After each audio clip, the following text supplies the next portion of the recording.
What's up, everybody, and welcome to another session of the Let's Talk Show by Interlingua. I am your host, Mike Ruiz, and I'm very excited about this topic because we're going to talk about something that I consider myself addicted to, which is good food. But don't worry, for all you foodies out there, we're not going to make you hungry specifically. We're also going to cover a lot of information in which you can, let's say, help yourselves into live a better kind of nutrition. I'm not saying that there is good food, bad food. Just we'll give you some tips and some knowledge that you might find interesting the next time you go out to eat, let's say in a restaurant or in a fast food joint. So you can know what to pick, how much of this stuff to ingest, etc. Do you consider that you have a good nutrition? If your answer is no, don't worry. You will find this next show very interesting. And if you answer yes, good for you. A good nutrition is a key for a good function in your body. But that's just me talking. That's just what I learned from these two guys who are our today's guests, who are experts on the matter. So without further ado, let's bring out Poncho and Gina. Hello. Hey guys. How's it going, guys? Good to see you and welcome back. Yeah, it's been a long time, right? It's been a long time. Wow. Thank you for having me back. No, you're always welcome. Every single person that is a guest in the Let's Talk show, it's always welcome back. And I'm so glad that you guys are here because, wow, there is a lot of information to cover about this. One would say that it's a very simple object of conversation, but especially when I was, I do sometimes Instagram surfing, TikTok surfing, YouTube surfing, and there is a lot of information that I don't know about food that I was like, oh my God, if I had known this a couple of years ago, I would have avoided myself maybe some issues, some mood changing issues, or some extra pounds in my body. But now I know. So let's just warm up a little bit. Let's relax, everybody. And since this is a topic that you know very well, tell me. Let's start with the basic. What's your favorite dish or food, Gina?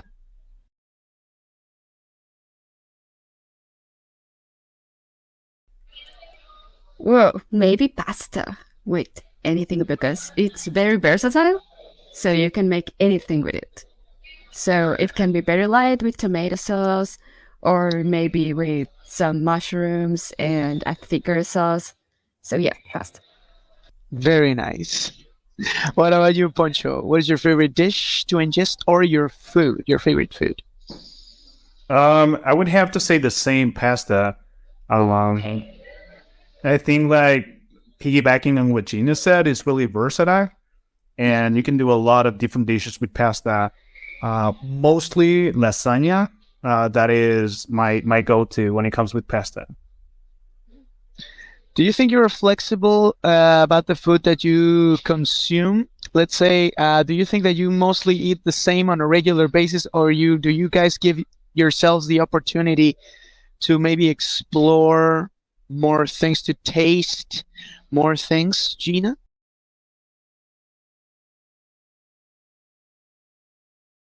Yes, I really experiment with food. I try several dishes. For example, I made falafel a few days ago, and I've never made it, but it's pretty easy.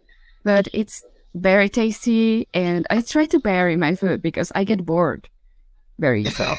So maybe change it a little bit, like another extra spice or paprika or some coriander. Like I like to mix it up.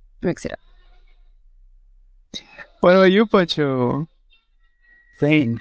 I always like to try new things. I actually just made falafel like 10 minutes ago. So, Well, yeah, exactly. The same thing. I like to experience new things. I we try to like explore new restaurants or new types of food. At least once, if not once a week, at least every other week. It's wonderful that you guys are open to a whole different types of cooking. I mean, it's a whole, actually, in the end of the day, it's still a very big world. A lot of different foods, a lot of different cultures, a lot of different gastronomy around the world. However,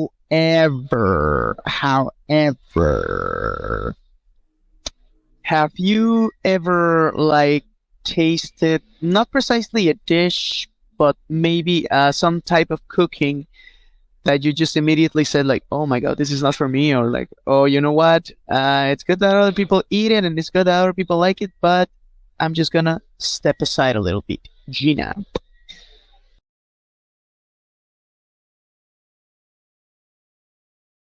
actually, I'm more open to any food now. Some people don't like insects. Maybe live things, I would skip them a bit. But maybe like crickets, if they're dry and have chili, I'm fine. And I remember that when I was little, I didn't know what to order in an Italian menu, and I ordered like raw meat or something. I didn't Oh, like it, but maybe now I do. tartar, steak tartar, maybe like I yeah. think it was that, but of course, as a kid, I didn't know what it meant. I didn't know. Makes you want, makes you wonder like who came up with that? Like who was in such of a rush in the past that so you know what? I'll just eat it like this. Like I don't have no time to cooking of it. I mean, I'm sure that whoever came up with it or the culture that eats it on a regular basis considered it normal. For us, not so much, but that's my point of the previous question. Like, it's good that you guys are open to the whole different cultures, a whole different type of cooking. But what about you, Poncho? Is there one in particular that you're just not that into? Not necessarily, but there's a couple things that I've had in the past that made me sick, either when I was a kid or just because it wasn't a good place to actually eat it from. So, for example, pambazos, I just can't. The thing is, I ate pambazos once at a street local, and I got really sick. Like I was sick Oh for man. 3 days. So right now, yeah, I cannot see pambazos. And I've made pambazos like in September for my family and all, but like I make them and I'm happy for people to actually like them, but I just don't eat them. Since you guys know plenty of this topic, tell me, what is the weirdest thing you have ever eaten? Gina.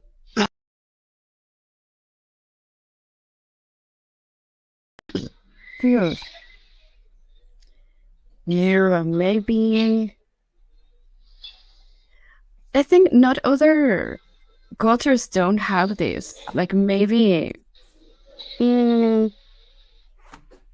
I think crickets is the last. Like I don't consider them like being weird foods, but in Mexico we have a lot of how do you say, like the insides of things that people don't usually like, intestines and Oh, brains and such.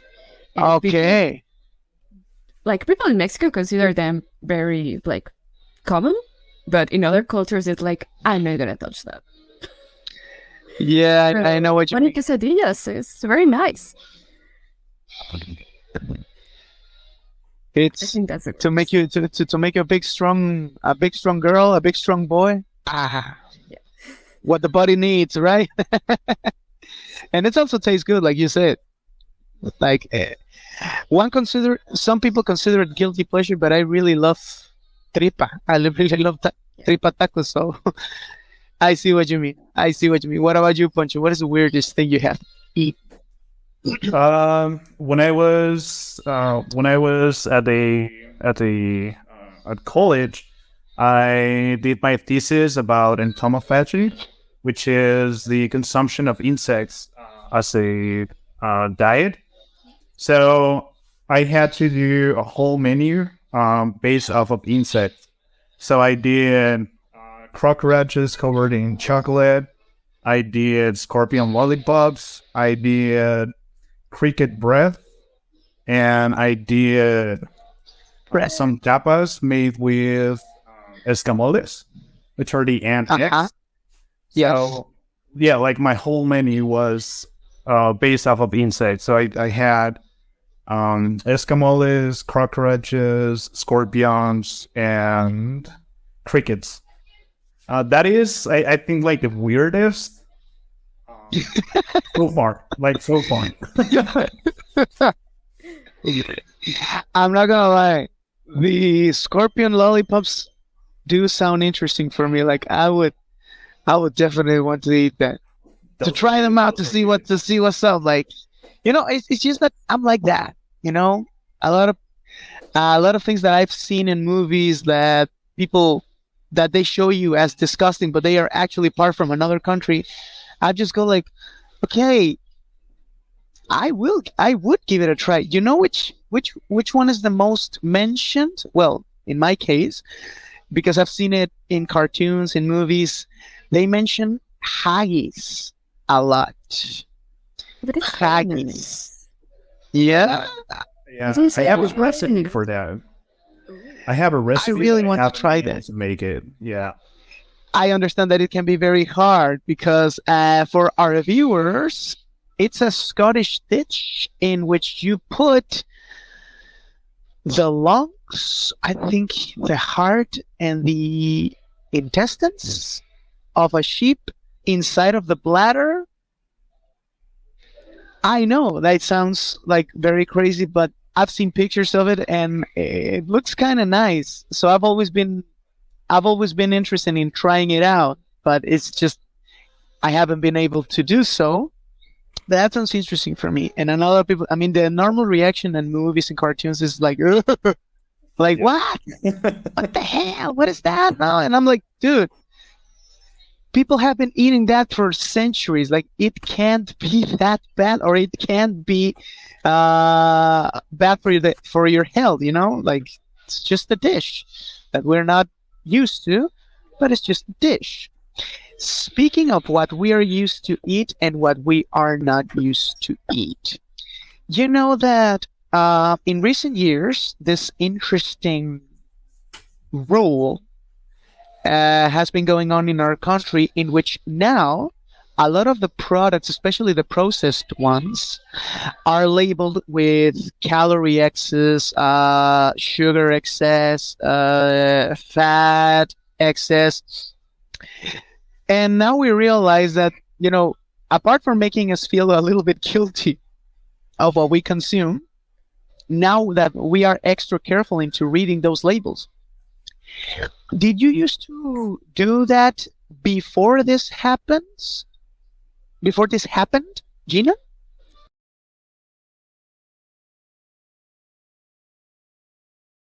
Yes. Since I Okay. was starting for being a dietitian, I became more acquainted with labels Okay. of all sorts. I'm not very fond of these new labels because we all knew it had a lot of sugar. We all knew these things had a lot of sugar and calories. But there's Sure. a really interesting study in which people don't change their habits for those things that they already Okay. knew. They were very high calories. But for other products that people didn't know were bad or were high sugar or were high in fat, there's a change. So it's very interesting, but it limits our, like, as dietitians, at least, that people already knew. So it limits us to eat this, not that, how much. Like it's very basic, like the little black hexagons. Yes, those little black labels.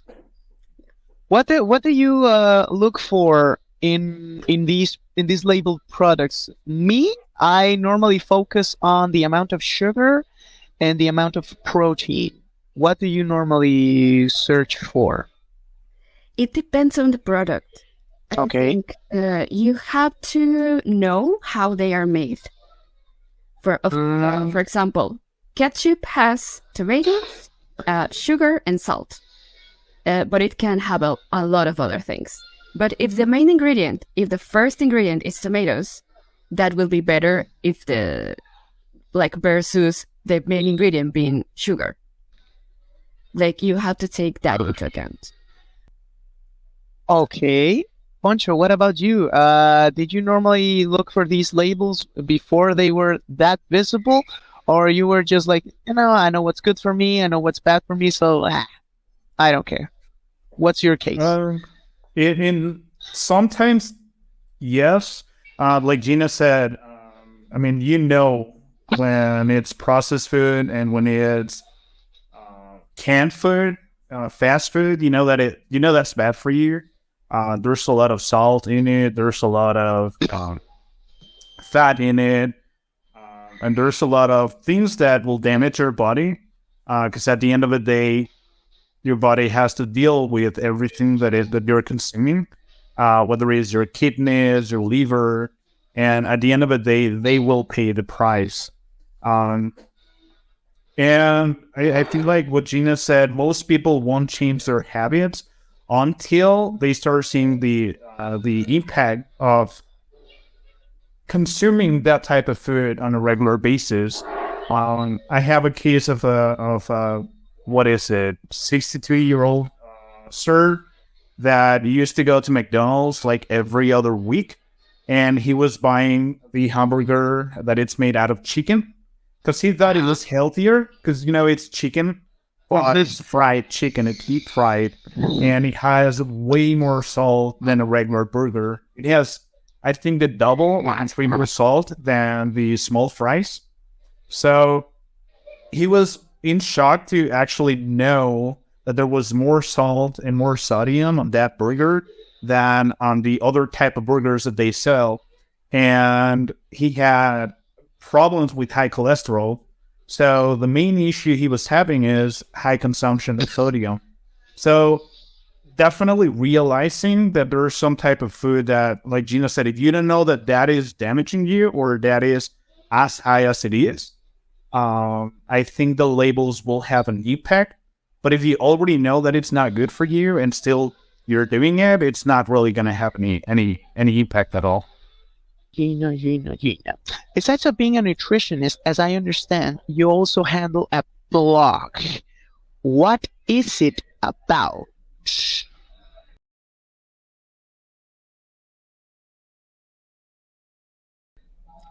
Well, it's called in Spanish A Dieta Nunca, and it covers a lot of basic topics, like for beginners, like recipes for beginners. Like, I don't know how to make beans.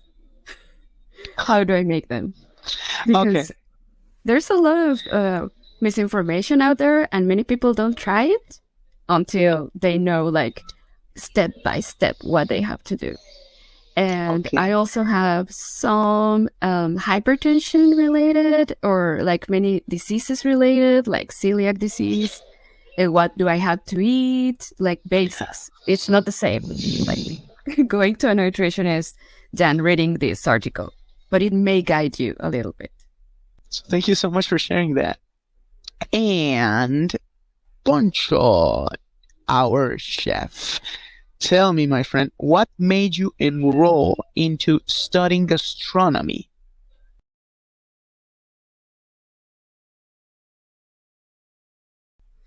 I think it was mainly finding my passion for cooking. My family owns restaurants in Mexico City, and I was not really good. I was not a really good student when I was in high school. like at all. I was the kind of guy that will skip classes and would just not study for exams, things like that. And at which point, my grandfather said, "You know what? You don't want to study. You're gonna work."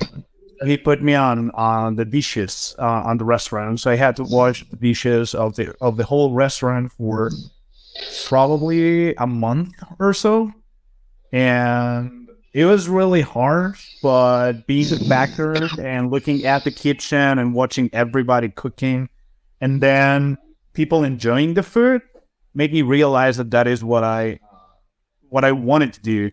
So at that point, I decided that I'd want to become a chef and actually, bring that joy to people and make sure that they would experience the culture through the dishes. So whether it is pasta, for example, I like to make pasta all the way. So not just buy pre-made pasta and pre-made sauce and just mix it together. So I like to mix the wheat and add some egg yolks and add salt and all of that. So that whenever you try that food, it's as if you were in Italy or in Japan or in China, whatever type of food that I'm making, I try to make it, like Nana's recipe. Gina, as I understand, you are also involved into public politics, such as feeding guides. Can you talk to me more about it? Like, how do you influence others into having a better nutrition, and what can be considered a very common problem when it comes to the nutrition as a nation, as a country?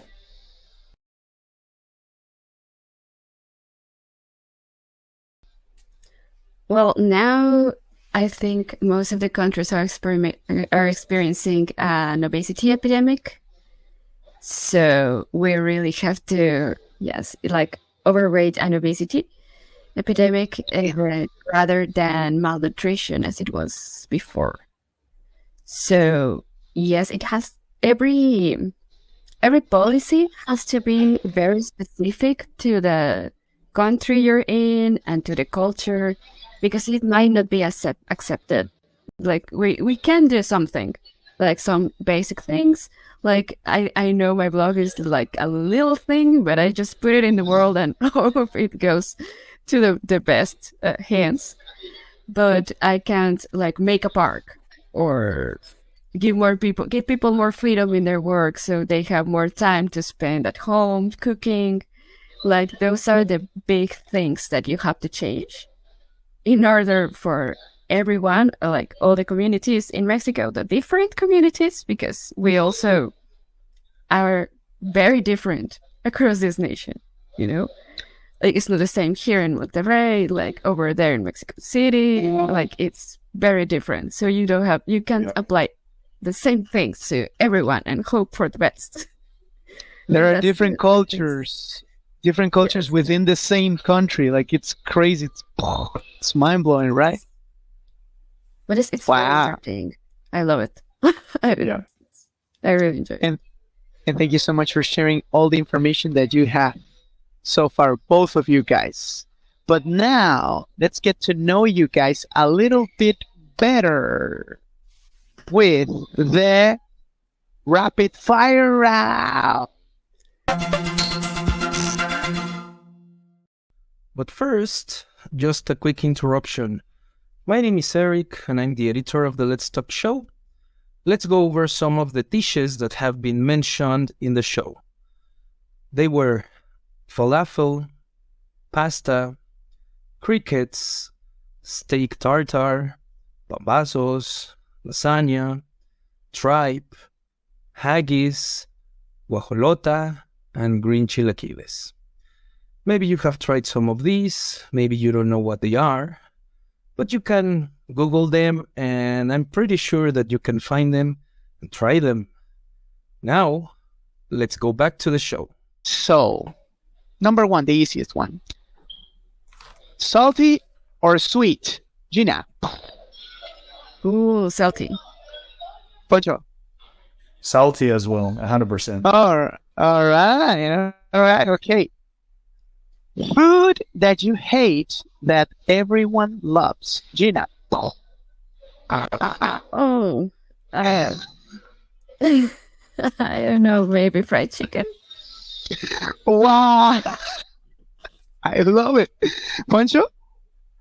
I don't know. I would have to repeat it. Maybe the pambazos. My wife loves Okay. them, so it's always. Of course. I understand that the trauma it's still there, right? Yeah. Oh man. Oh man. Sorry to hear that. Now, guilty pleasure of eating something that is not necessarily good for you, but you just can't get enough of it. Gina. Oh, maybe chocolate. I love it, but I don't eat it as often. Of course, but I love Le chocolat. Very delicious. Poncho? I would say potato chips. Yeah, like I can't live without potato chips. I understand that, my brother. I understand that. And finally, does it fit? No, it doesn't fit. I wanted to be a little more. I wanted to develop my showmanship skills. I couldn't do it for this last question because it's the hardest one.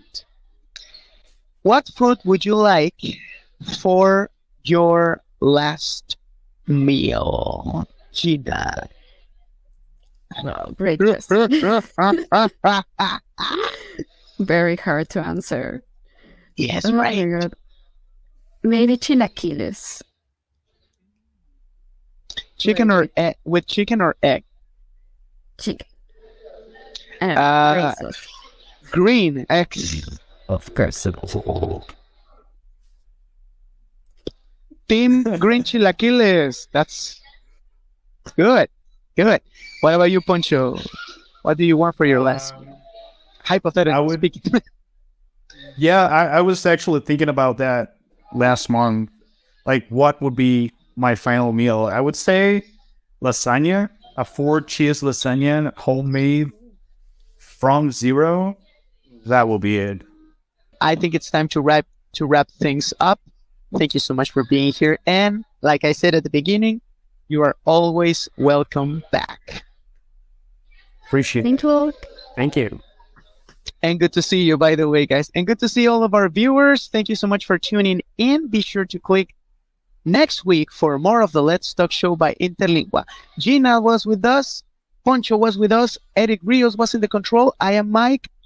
Goodbye and good night. Bye.